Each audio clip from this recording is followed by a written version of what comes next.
Olá, hoje nós vamos cuidar da posse no direito romano.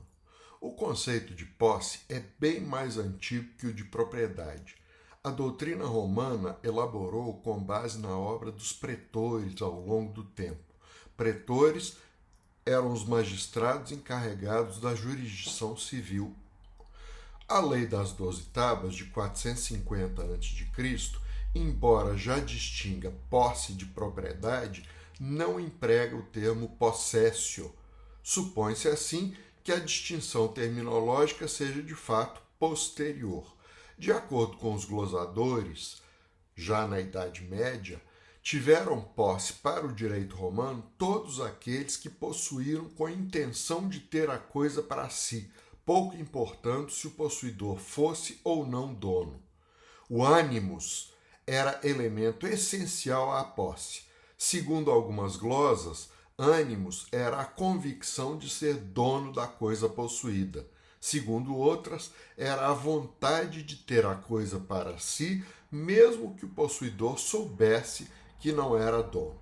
Dessa forma, o ladrão era possuidor, o dono era possuidor, o invasor de terras alheias era possuidor.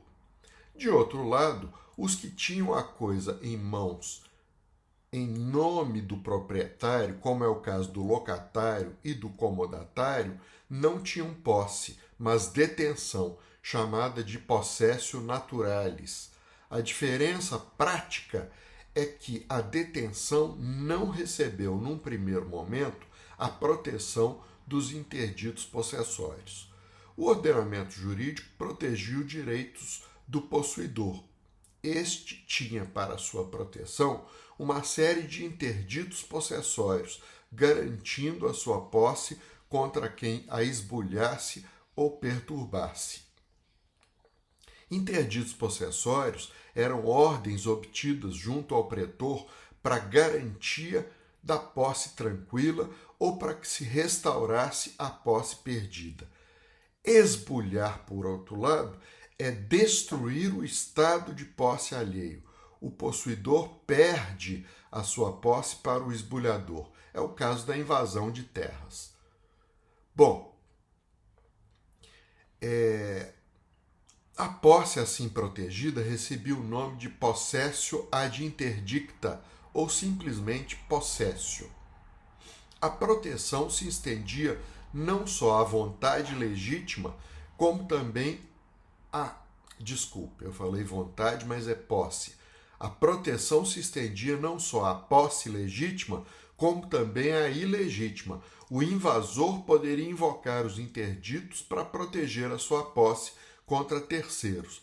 Contudo, é lógico, não os poderia invocar contra o dono ou possuidor legítimo. A posse também podia ensejar o uso capião, desde que atendidas certas condições. Era chamada possessio civilis ou ad uso capionem. A visão moderna de posse modificou-se um pouco. O tema atualmente se discute com base em duas correntes, a subjetivista e a objetivista. O mais importante defensor da teoria subjetivista foi o alemão Friedrich Carl von Savigny. Na verdade, o objetivo de sua obra foi o de explicar e sistematizar o estudo da posse no direito romano. Para formular a sua teoria, Savigny partiu da ideia de detenção, que, segundo ele, é a possibilidade corporal que tem uma pessoa de dispor fisicamente de uma coisa. A detenção é, consequentemente, o elemento físico objetivo da posse denominado corpus. É o poder físico da pessoa sobre a coisa, a faculdade real e imediata de dispor fisicamente da coisa. Mas o que era necessário para que a mera detenção, ou seja, esse poder físico sobre a coisa, se transformasse em posse? Era e é necessário o animus domini, ou vontade de possuir a coisa como sua. É essencial esse desejo de ser dono, mesmo sabendo não o ser. Assim, o ladrão tem a posse, enquanto o locatário não a tem, de vez que detém a coisa em nome do proprietário. A teoria de Savigny se diz subjetivista por motivos óbvios. O elemento mais importante para se definir posse é o animus domini, elemento subjetivo. É a vontade do sujeito em relação à coisa. Para Savigny, o direito romano só admitia uma espécie de posse, a posse ad interdicta, ou seja, aquela que dava ao possuidor direito à proteção possessória pelos interditos, contra toda agressão de terceiros. Mas à posse ad interdita podem agregar-se outros elementos. Tal ocorre quando o possuidor não for o proprietário. Esses elementos, a saber, o justo título e a boa-fé, ensejavam o uso capião, falando-se, pois, em posse civil ou ad uso capione. Mas não se trata de duas espécies de posse, como pode parecer. Na verdade, a posse civil ou ad uso capione pressupõe a posse ad interdicta, ou simplesmente posse. Esta, ou seja, a posse ad interdicta, está contida naquela, ou seja, na posse civil. Bem, tecendo severas críticas a Savigny, Rudolf Fogneri apresenta a sua tese. Ele foi o mais importante dos defensores da chamada teoria objetivista, cuja finalidade foi também delinear os contornos da posse no direito romano.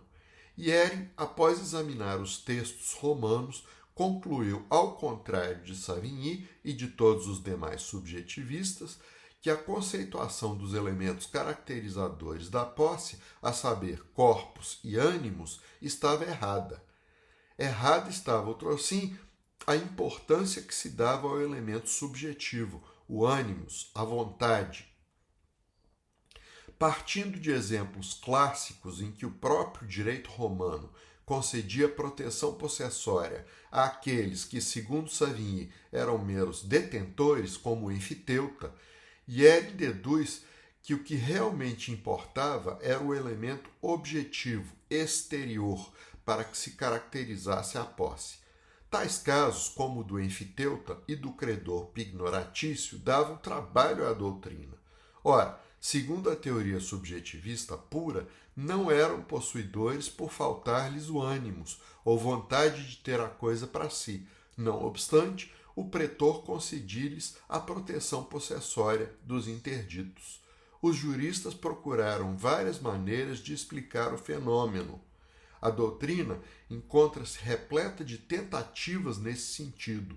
Como conciliar o fato de que o enfiteuta e o credor pignoratício, dentre outros, recebessem proteção possessória, embora não sendo possuidores? Foi afinal Ehring que deu uma explicação convincente. O problema, em sua opinião, estava na definição de corpus e ânimos, elementos objetivo e subjetivo de caracterização da posse. Para Savigny, corpus é o poder físico que se exerce diretamente sobre a coisa. Ora, a seguir essa tese, como se explica a posse do escravo em viagem? O seu senhor o possuía, mas não tinha qualquer possibilidade de exercer poder físico direto sobre ele. Como se explica a aquisição da posse de um imóvel pela simples entrega das chaves? A própria jurisprudência admitia a posse sem a apreensão corporal da coisa. O javali é meu pelo fato de se dizer meu. Como explicar a posse de uma coisa perdida dentro de casa? Em todas essas hipóteses, haverá posse sem poder físico sobre a coisa. A explicação é simples.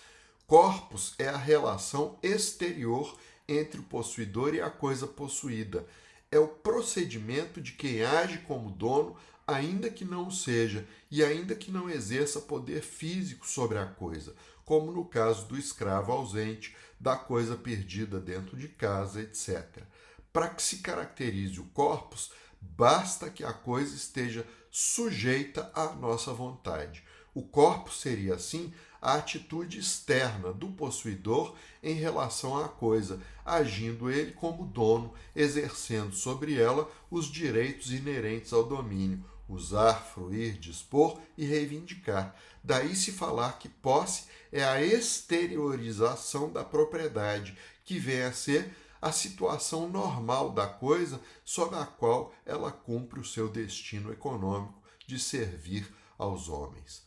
O segundo elemento, o elemento subjetivo ou ânimos, não é a vontade de ter a coisa para si, nem muito menos a convicção de ser dono. Muitos não tinham essa vontade ou convicção e se reputavam possuidores, recebendo a proteção dos interditos. Tal era o caso do enfiteuta e do credor pignoratício, que possuíam em nome do proprietário. Dessa arte, para que se caracterize o ânimos, basta a vontade de ter a coisa. Não é preciso que se tenha a vontade de se assenhorar dela. Suficiente será o desejo de proceder como procede o dono, ainda que sem pretender sê-lo. Tenha a posse o dono, em quaisquer circunstância, o credor pignoratício, o enfiteuta, o precarista, o ladrão, o locatário, o comodatário, etc.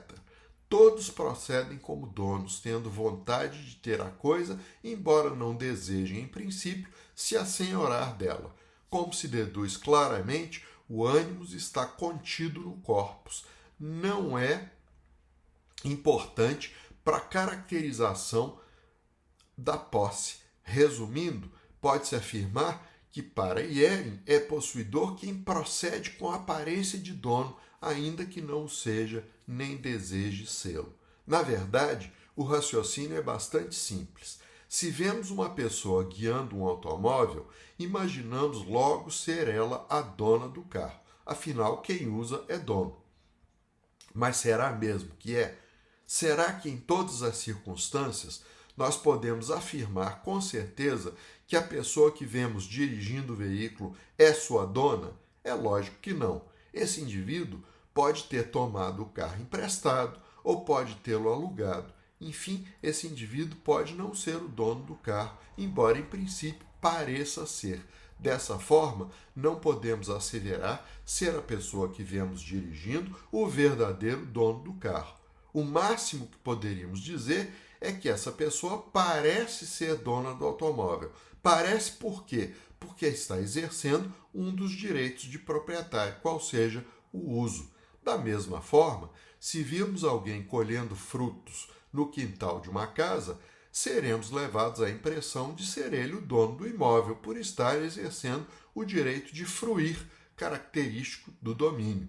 O mesmo raciocínio pode ser aplicado se virmos o indivíduo jogando fora uma carteira. Se está jogando fora, está dispondo, ou seja, está exercendo um direito característico da propriedade, qual seja o de dispor. Daí podemos concluir ser este indivíduo o dono da carteira, ou, quando nada, seu dono aparente. Aparente porque devemos lembrar-nos de que este dono aparente pode ter furtado a carteira e esvaziado seu conteúdo para em seguida jogá-la no lixo.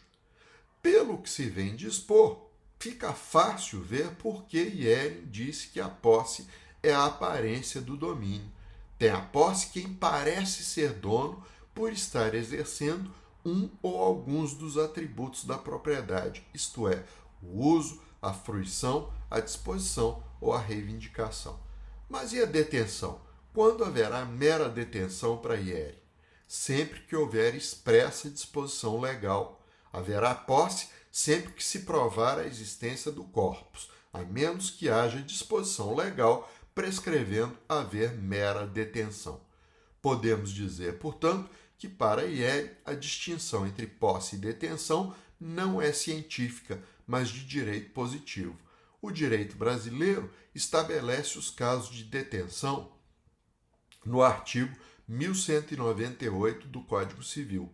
De acordo com o 1198, terá a mera detenção aquele que se limitar a deter a coisa em nome de outrem ou de acordo com as instruções que recebe. É o caso do empregado que vigia o terreno agrícola em nome do patrão, do motorista que dirige o carro para o seu empregador, etc.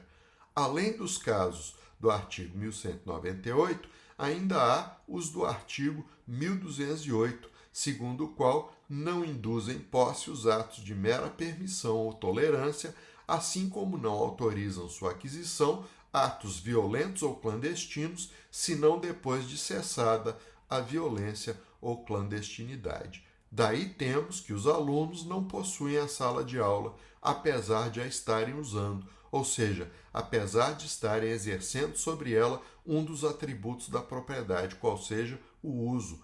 Não possuem por força do artigo 1208, que estabelece que não induzem em posse os atos de mera permissão ou tolerância. Tampouco induzem os passageiros, tampouco possuem os passageiros de um avião, de um ônibus ou do táxi do local onde eles estão sentados, pela mesma razão. Por fim, a tensa, violenta ou clandestina será mera detenção enquanto durar a violência ou clandestinidade. A importância da distinção entre posse e detenção reside no fato de que esta, ou seja, a detenção, não se estende a ela, não se estende a mesma proteção que a posse. Não são, pois, cabíveis os interditos possessórios para a proteção da detenção. Não obstante, protege-se a detenção por outros meios, admitindo-se até mesmo a autodefesa. É o caso da pessoa que se senta num banco de praça pública. Tem apenas a detenção, mas poderá defendê-la contra todos os que a queiram perturbar. Aliás, diga-se de passagem, os bens públicos, sejam os de uso comum do povo ou os de uso especial, não podem ser objeto de posse pelo particular, apenas de detenção. Vamos falar agora dos instrumentos de proteção possessória, que é tão importante para a posse. Contra o esbulho, a turbação e contra a ameaça de turbação ou esbulho, o direito oferece ao possuidor instrumentos de proteção. Esbulho, como a gente já falou, é a perda injusta da posse. A turbação é a perturbação, a amolação, a chateação. E a ameaça de esbulho ou turbação ocorre quando não chega a haver o esbulho ou a turbação, mas a mera ameaça. Bom, em primeiro lugar, o primeiro instrumento é a autodefesa da posse, exercida pelo próprio possuidor extrajudicialmente. Em segundo lugar, vêm as ações possessórias propostas pelo possuidor judicialmente. Vamos examinar cada um desses instrumentos mais detidamente. Vamos agora à autodefesa da posse. Ao possuidor é dado o direito de se defender por suas próprias forças contra todo atentado à sua posse. O meio para se defender contra turbações é a legítima defesa contra o esbulho, o desforço imediato ou incontinente. Tanto na legítima defesa quanto no desforço incontinente, ao possuidor se permite empregar uma força moderada e proporcional à agressão sofrida. Assim, não se pode rechaçar a balas um agressor desarmado, a não ser que as circunstâncias o permitam. Por exemplo, se forem muitos os agressores ou se o agressor for exageradamente mais forte que o possuidor. De qualquer forma, incumbe ao juiz analisar em última instância se os meios empregados foram de fato adequados, no que levará em conta as circunstâncias de cada caso. Tratando-se de esbulho, o possuidor já estará privado da posse, encontrando-se o bem nas mãos do esbulhador.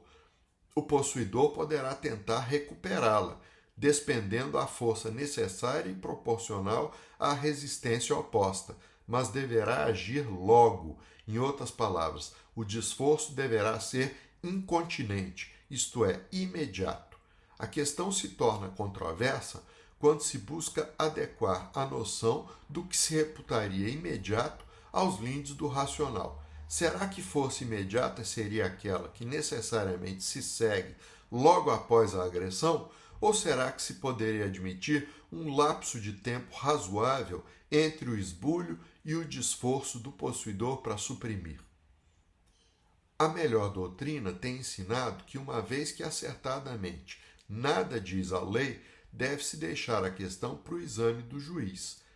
É ele quem decidirá se o desforço foi ou não imediato, dadas as contingências de cada situação concreta. De todo jeito, quanto aos ausentes, o Código Civil lá no artigo 1224, toma uma posição definida. O termo ausente é tomado no sentido vulgar, significando pessoa que não estava presente ao ato de esbulho, vindo a conhecê-lo posteriormente quando já consolidado.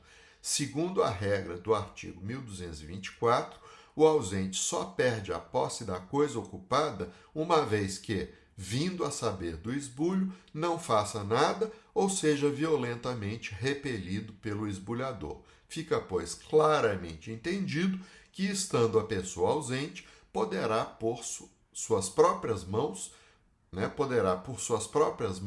retomar a coisa ocupada no momento em que tome conhecimento do esbulho, ainda que este já tenha ocorrido há mais tempo.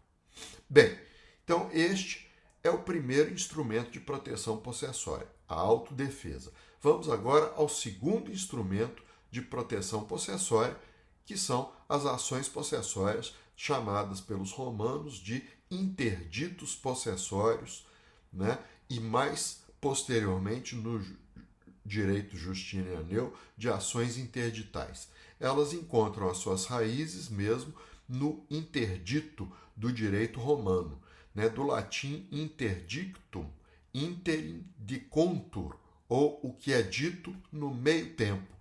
O interdito era a ordem do magistrado romano, do pretor, para pôr fim a divergências entre dois cidadãos. Esta ordem era requerida por uma das partes a fim de proibir ou impedir certos atos praticados pela outra parte. Os interditos não solucionavam as divergências entre as partes de forma definitiva. Para tal era necessária propositura posterior de ação. Por isso, como bem acentua Carnelucci, os interditos eram verdadeiras medidas cautelares, equivalentes às nossas tutelas de urgência e principalmente tutela da evidência. Tratando-se de posse, o direito pré-justinianeu, ou seja, anterior ao século VI depois de Cristo, admitiu duas categorias principais de interditos: os interditos retinende possessiones e os interditos recuperande possessiones. Interditos retinende possessiones e interditos recuperande possessiones. Os interditos retinende possessiones visavam a conservação da posse turbada. Nesta categoria havia duas espécies, o interdictum utrobi e o interdictum uti possidetis. O interdito uti possidetis era para bens imóveis e o interdictum utrobi era para bens móveis. Os interditos recuperande possessiones serviam para se recuperar a posse esbulhada. Havia três espécies: o interdictum undevi, concedido ao possuidor de imóvel privado de sua posse por ato de violência; o interdictum de precaris, concedido para a recuperação de um bem entregue a outrem a título precário, como é o caso, por exemplo, do depósito; e o interdictum de clandestina possessiones, para se recuperar um bem subtraído clandestinamente. O direito justinianeu do século VI d.C. inovou, transformando os interditos em verdadeiras ações possessórias de manutenção e restituição de posse.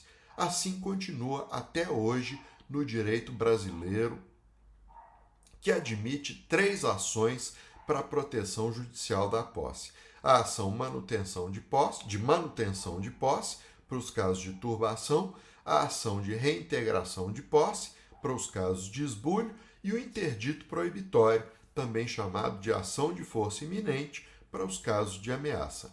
É isso aí, pessoal. Espero que tenham gostado do vídeo, espero que tenham aprendido alguma coisa sobre a posse no direito romano. Um abraço a todos.